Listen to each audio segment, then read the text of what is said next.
Jeff Brohm is back for his third season at Louisville, and if there is one thing we know about the Cardinals under his watch, it is this: do not get too comfortable.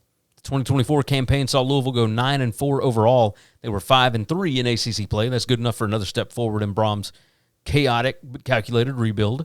The roster turnover remains massive. There are 28 transfers out, 30 in. But for whatever reason, Brohm seems to thrive in this chaos. His brother Brian returns as offense coordinator. They'll turn to their third starting quarterback in 3 years, this time with USC transfer Miller Moss now at the helm. He's not Tyler Shuck, but he is a composed, experienced signal caller who fits Brohm's system really well. Offensively, the firepower is real. You got running backs Isaac Brown and Duke Watson. They combined for over 1,700 yards at a clip of 7.6 yards per carry last season. Brown was the ACC Freshman of the Year. Watson quietly led the country in yards per carry. Wide receiver Chris Bell is back. He averaged over 17 yards per catch. Colin Lacey returns healthy to round out a dangerous receiving corps.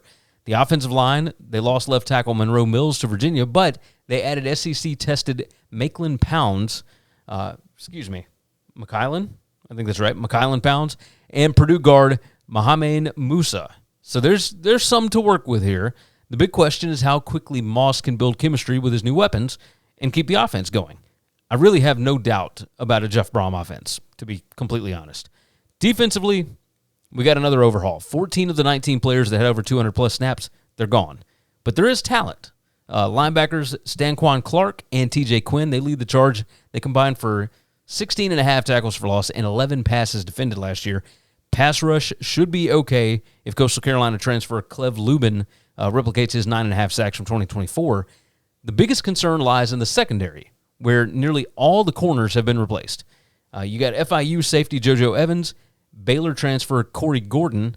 They're expected to stabilize things on the back end, but with so many new faces, communication breakdowns are certainly a risk here, especially against teams that can air it out. The schedule, manageable, but not without landmines. They host Clemson. I've got a win for them there. They host Cal, Kentucky, and Boston College. You got road trips to SMU, Miami, Pitt, and Virginia Tech. Those are all fairly difficult road games. The October 17th game at Miami, coming off a bye, if they want to win the ACC, that's kind of a make-or-break ball game. FanDuel currently has their win total set at 8.5. The over is minus 160. That's 61.54% implied probability. The under, plus 130. That's a little over 43%. Plus 750 odds to win the ACC. That's about a little less than 12%. And plus 360 to make the playoff. That is almost 22% implied probability. If Miller Moss can avoid mistakes, the new-look secondary ends up holding up, and Brohm's portal magic hits again, the schedule is set for them to be able to hit double-digit wins. If they toss in another clunker, like they did last year, Stanford or Pitt upsets the last 2 years, that could sink it all again. I think they get close here. I've got them 9-3. I've got losses at Pitt, at Miami, and at SMU, but I think they beat Clemson for a second straight season, this time on a Friday night at home.